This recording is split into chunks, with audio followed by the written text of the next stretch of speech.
पहले उन्होंने व्यवस्था की कि जो पैसा लगाए उसका पैसा गुंडे बदमाश न लूटे। तो पहले गुंडे बदमाशों का इलाज किया। पहला एक्सप्रेस वे मायावती जी लाई, दूसरा फिर अखिलेश जी लाए। मतलब वो अपने 5-5 साल में एक बना पाए। योगी जी ने इतने बना दिए कि मेरे ख्याल से सरकारी अधिकारियों के अलावा सबको उसकी उनकी लंबाई चौड़ाई याद भी नहीं होगी। तो योगी जी ने कहा कि भाई उनको यहां बुलाओ मेरे पास। 10-15 मिनट तक हॉल सिर्फ बाबा ही बाबा से गूंजता रहा। योगी आदित्यनाथ ने चरणबद्ध ढंग से प्रदेश में सुधार की प्रक्रिया शुरू की। सबसे पहली जरूरत क्या है कि सुरक्षा। बिल्कुल, सुरक्षा नहीं तो ना कारोबार होगा, ना व्यापार होगा, ना पढ़ाई होगी, ना लिखाई होगी, कुछ नहीं हो सकता। बिहार में जब सुरक्षा का विषय खत्म हुआ, सुरक्षा खत्म हुई लालू के राज में, तो फिर उसके बाद व्यापार कारोबार सब खत्म हुआ। इवन डॉक्टर्स भी भाग गए छोड़कर बिहार, क्योंकि उनको पता था कि भाई जो मरीज के बहाने कोई आएगा और मैं उसको देखना शुरू करूंगा, वो रिवॉल्वर लगा कर गाड़ी में बैठो। तो सब कुछ शेटर्ड हो गया, सब कुछ नीचे आकर ठहर गया। तो सबसे पहले उन्होंने सुरक्षा का वातावरण निर्मित किया। उसके बाद उन्होंने कहा कि पैसा तब कोई लगाएगा, बड़ा बड़ा पैसा, जब उसको बुनियादी ढांचा मिलेगा।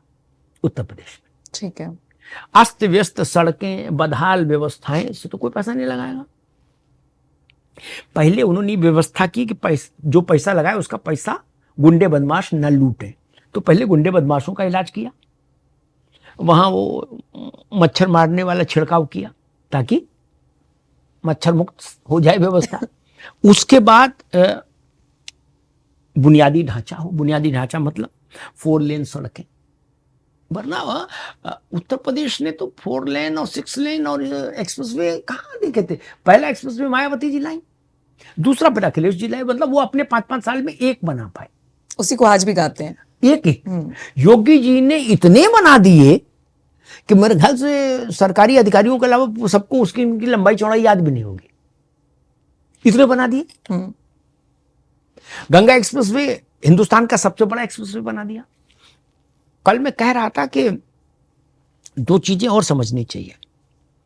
हम लोगों ने उत्तर प्रदेश को कई दौर में देखा है, बिल्कुल, अलग अलग शेड्स में। बिल्कुल, यमुना गंगा एक्सप्रेसवे बनाने में उत्तर प्रदेश सरकार ने किसी भी बैंक से 1 रुपया लोन नहीं लिया। ये पता था आपको? 1 भी रुपया नहीं? Not even a single rupee. इससे पहले पुलिया भी बनती थी तो उसका भी लोन कराती थी सरकार। कहती थी सरकार के पास पैसा कहां है, ठीक ना? बोले हमारा तो सारा पैसा तनख्वाह बांटने में चला जाता है, बचे क्या। जबकि वो पैसा लूट खसोट में चला जाता था। एक और उदाहरण देता हूं। जेवर एयरपोर्ट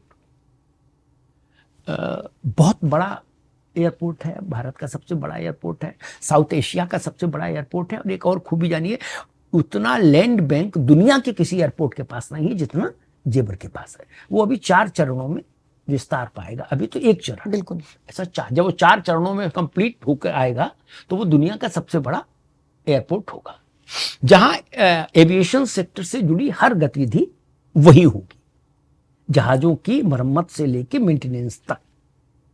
अभी भारत के जहाज मरम्मत के लिए विदेश जाते हैं, यह पता है ना आपको? उस जेवर एयरपोर्ट में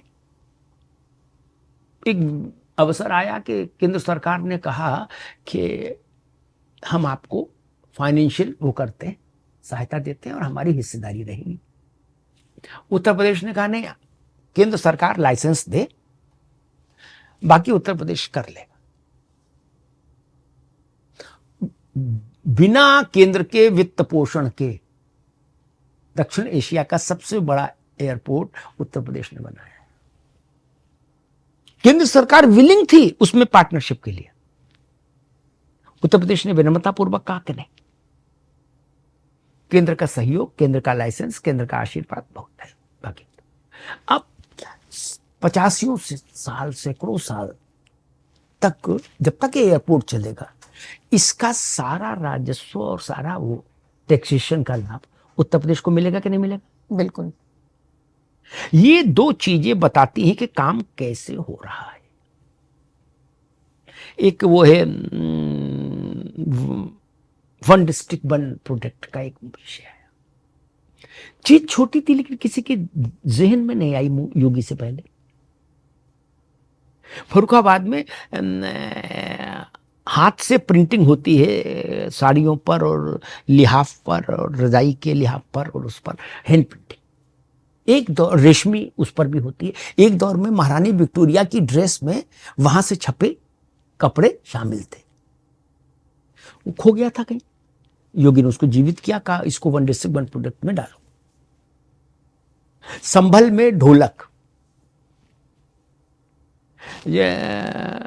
जानवरों के सींग से बनने वाले वो कंघे से लेके और तमाम चीजें, ऐसे पूरे प्रदेश भर में उन्होंने चीजों को ढूंढा।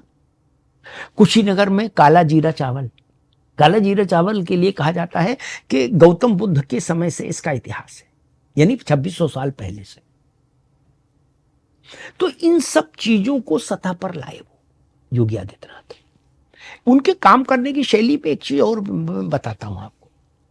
ये जब जेवर के लिए लैंड एक्विजिशन हो रहा था तो लास्ट उसका अंतिम चरण का जब लैंड एक्विजिशन था तो यहाँ के नोएडा के अधिकारियों ने कहा कि साहब बहुत मुश्किल हो रहा है और किसान तैयार ही नहीं है। तो योगी जी ने कहा कि भाई उनको यहाँ बुलाओ मेरे पास। अच्छा। तो 250 किसान आए मुख्यमंत्री निवास पर। उन्होंने कहा भाई इनको सबको बैठाओ, इनको कुछ खिलाओ पिलाओ। सारे नोएडा, ग्रेटर नोएडा, यमुना एक्सप्रेस सारे के अधिकारी थे मौजूद। तो मुख्यमंत्री ने पूछा कि हम कितना दे सकते हैं इनको मुआवजा ऑफर कर सकते हैं पर एकड़। तो उन्होंने कहा साहब 1 करोड़। तो मुख्यमंत्री ने कहा बहुत कम है। तो बोले 1 करोड़ 40 लाख मैक्सिमम, इससे ज्यादा पर एकड़ फाइनेंशियली वायबल नहीं होगा। उन्होंने कहा ठीक है। उन्होंने कुछ नहीं बताया कि मुझे क्या करना चाहता हूं। बोले चलिए उस हॉल में आ गए जहां सब लोग इकट्ठे थे। बड़ा उत्साह हो गया, मुख्यमंत्री सामने है तो होता ही। योगी जी ने कहा भाई जमीन दो सब लोग, एयरपोर्ट बनेगा सबका फायदा होगा, तुम्हारी पीढ़ियों को लाभ होगा ऐसा। तो लोगों ने कहा ठीक है बाबा जो आप कहो, लेकिन हमको मुआवजा ठीक नहीं, किसान के लिए तो जमीन ही है। योगी जी ने कहा अच्छा बताओ, आप खड़े हो जाओ। बोलो कितना मुआवजा मिलना चाहिए? तो उन्होंने कहा साहब 1.5 करोड़। 140 अथॉरिटी बता रही थी, उन्होंने 1.5 मांगा। उनका तुम खड़े हो पीछे से, कितना मिलना चाहिए?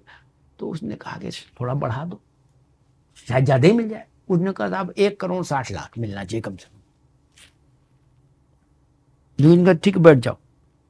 उन्होंने कहा हम 3 करोड़ 40 लाख देंगे पर एकड़। 10-15 मिनट तक हॉल सिर्फ बाबा ही बाबा से गूंजता रहा। अथॉरिटी के अधिकारियों ने योगी जी से कहा अरे सर बर्बाद हो जाएगी अथॉरिटी, बिक जाएगी अथॉरिटी। उन्होंने कहा कुछ नहीं बिक जाएगी, न बर्बाद होगी। किसान के पास जमीन के अलावा क्या है? जमीन उसकी आत्मा है, जमीन उसकी मां है, जमीन उसका सब कुछ है। और अगर जमीन दे रहा है तो आपको कृतज्ञ होना चाहिए। रेट तो वो दीजिए जो बाजार के आसपास हो। काम करने का ये तरीका